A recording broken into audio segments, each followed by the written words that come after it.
Well, welcome everyone. This is another great day with Soda Zen because we are lucky enough to have Brian come speak to us. And Brian Goller has been a student for a very long time of Zen, and he has agreed to receive lay entrustment from me in a couple of months. And he will be at that point a teacher. And I so look forward to all of his future Dharma talks, and particularly this one today. So the floor is yours, Brian. Cynthia, thank you so much for everything. You know, there was a time when I was younger and had the energy of youth, I guess, and I felt like I really had a lot to say about Buddhism and Zen. And now, decades later, I'm not so sure about that. And, you know, age is taking its toll as well. But I haven't really given a Dharma talk for a long time. And this is my my first practice. Okay. And I was once a teacher. I taught in public schools, and I had to have a lesson, and I had to talk every day. I had to be able to talk extemporaneously, and I did, and for years, and it brought me out of myself. But I've been retired from that for a long time now too, and I've kind of lost that ability. But anyway, I have my talk written, so that will kind of help me as a slight crutch. I'd like to talk about my own personal experiences of sitting meditation, but also weave in some things that I've learned from the sources of our ancestors and so forth. So the Tao Te Ching says, one who knows does not say, and one who says does not know. But Dinan Katagiri said, you've got to say something. I can't claim to know, but I do have to say something. When Jiao Zhou asked Nan Chuan, what is the way? And the translation of way is Tao, and it has many, it has a variety of meaning, an unlimited, in a way, variety of meaning in Chinese. So what is the Tao? What is the way? And Nan Chuan said, everyday mind is the way. How should I direct myself toward it? Asked Jiao Zhou. Nan Chuan replied, if you direct yourself toward it, you will be going in the wrong direction. For me personally, this is the key phrase in this story. But if I don't direct myself toward it, how can I know it? Jiao Zhou asked. Nan Chuan said, the Tao has nothing to do with knowing and not knowing. Knowing is an exaggeration, not knowing is stupidity. When you enter the way, you see it as vast and boundless as space. What does this have to do with yes and no thinking? Jiao Zhou got it and realized Nan Chuan's meaning. The Tao Te Ching says, soften the glare, untangle the knots. This is known as dark identity. Dark identity, the shadow, the inner being, the universal unconscious intelligence of nature, of the universe, the realm of turning the light around, as contrasted with bright consciousness, the thinking mind that sees and judges or assesses a world outside the self. Tao continues, thus, you cannot get close to it, you cannot keep it at arm's length, you cannot bestow benefit on it, nor can you do it harm. You cannot ennoble it, nor can you debase it. Dogen emphasizes sitting as the most fundamental practice. In his self-receiving and employing samadhi, Dogen says, now all ancestors and all Buddhas who uphold the Buddha way, who uphold the Buddha Dharma, have made it the true path of enlightenment. Have made it the true path of enlightenment to sit upright, practicing in the midst of self-fulfilling samadhi. And from the first time you meet a master or a teacher or the impulse to sit, without engaging in incense offering, bowing, chanting Buddha's name, repentance, or reading scriptures, you should just wholeheartedly sit and thus drop away body and mind. I have taken this expression to validate how I approached sitting from the beginning, before I ever heard or read this, before I knew of ceremonial effects, and that the ceremonial effects in a way can be dispensed with in the practice of the authentic Zazen ceremony, or ceremony of Zazen, as has been said. Dogen also says, realization is effort without desire. Sheng Yen says, let go into purposeless practice. Reb Anderson said, giving up the desire to pacify the mind pacifies the mind.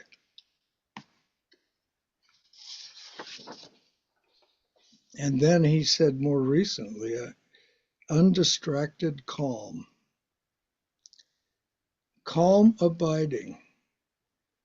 The classic shamatha practice is considered one wing of meditation practice. The other wing, vipassana, insight. Can we create insight ourselves? Can we carry the self forward and experience insight? Or must we experience myriad things as they come forth, as they are, in order to experience insight? And how to get there without going in the wrong direction? The age-old advice is calm abiding, shamatha, calmly practicing, noticing. Dogen says in his universal recommendations for the ceremony of Zazen, the Fukan Zazenki, the Zazen I speak of is not learning meditation, not meditation to learn to be a Buddha, not learning to carry the self forward. Dogen maintains that Zazen and realization are inseparable. Taigen Dan Layton has written, Dogen emphasizes as the essential point that Zazen specifically and practice generally are not about seeking some future Buddhahood. Rather, they are about the practice of Buddhas, realizing with awakened awareness what is crucial in the present situation. So I asked myself, what is crucial? The discernment of seeing things as it is, as Suzuki Roshi said, recognizing the need for calming. Sometimes just calmly abiding can be a challenge. Sitting still in the midst of agitation, anxiety, worry, torment, upset of all kinds. Jhana, concentrated meditation technique, is a wholesome activity described in the Shambhala Dictionary of Buddhism and Zen as an absorbed, quote, an absorbed state of mind brought about through concentration. Such a state is brought about through the entire attention dwelling on an object of meditation. In this way, the mind passes through various stages in which the currents of the passions gradually fade away. Perhaps not strictly thinking non-thinking, as Dogen describes it, not objectless meditation, but an aid to calm abiding, coming to calm abiding. In my experience, the wholesome practice of counting breaths, mentally repeating a gatha, or the Brahma Viharas or some other meditation technique can be a helpful and wholesome aid to concentration. In a retreat with Thich Nhat Hanh I attended at Spirit Rock in the early 1990s, he taught meditation with a gatha that began deep calm, serene ease, and continued smile, release, space, free. And he said he himself employed this at times. Dogen describes Zazen as the Dharma gate of repose and bliss. Tibetan practice has elevated a basic human response, the sigh, to be the sacred syllable ah, and it is used as a meditation technique for calming and cultivating shamatha, undistracted calm, as the foundation of meditation practice. I don't know if I can get this in focus. I think that's it. This is the Tibetan symbol for the mantra symbol for the sacred the sacred syllable of ah in the Tibetan Buddhist tradition. I have practiced with a Tibetan group and this Tibetan style where the teacher leads the Sangha in chanting ah, usually at the beginning of a meditation period, but sometimes at unanticipated intervals. Chanting ah when sitting with others silently in the zendo would be disturbing and not good etiquette, but there is an alternative called cyclic sighing, which is practiced silently. Slowly inhaling through the nose to fill the lungs and exhaling, and exhaling through the mouth in a relaxed sigh.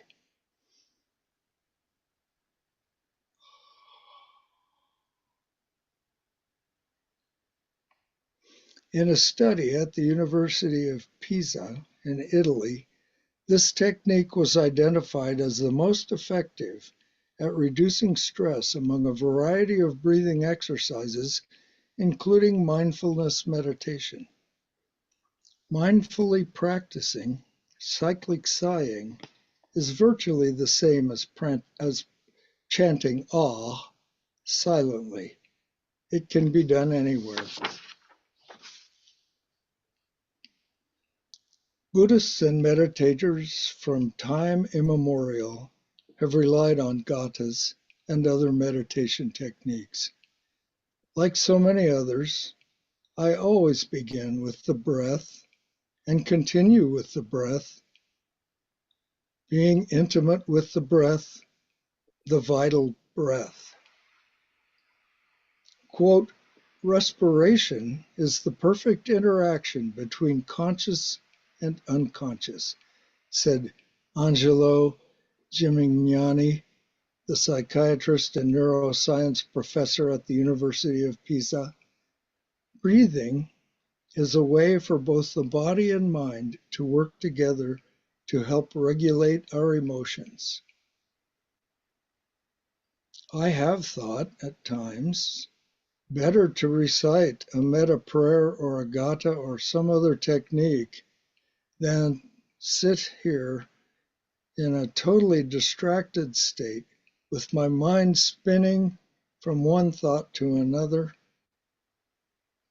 And so in my experience, I believe self-suggestion can be a means of self-employment and can be a wholesome activity. Sometimes I feel in need of that kind of wholesome activity in order to calm down. We must receive the self as it is. When to drop a meditation technique and sit in absolute silence has been an enduring question for me. At times it happens naturally and most profoundly.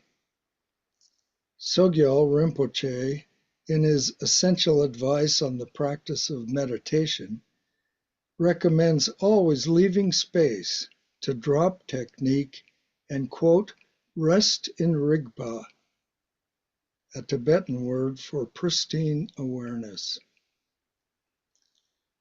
When I first began to practice sitting meditation, it was the calm that I found available that was a great attraction and motivation and relief from the agitated and out of control mind contents of my too often everyday experience. As I told one of my first real teachers, when sitting, I have felt for the first time that everything was okay. Even if I died at that moment, everything was all right. This was a new experience for me. She replied, when the need is great, the use is great. That teaching moment is meaningful to me yet. From the beginning of my experience of meditation practice, the cultivation of calm has at times opened naturally into non-thinking.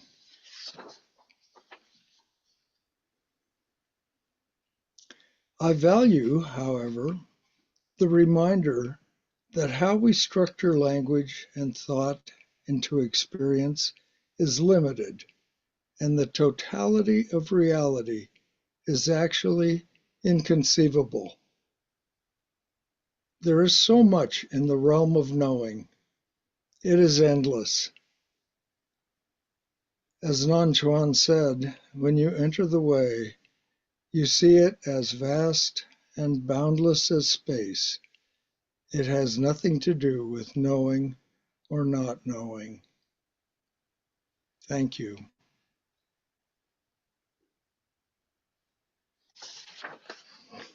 That's so beautiful. Thank you, Brian. We're going to sit for a few minutes. Eve or Kirk, would you please ring a bell?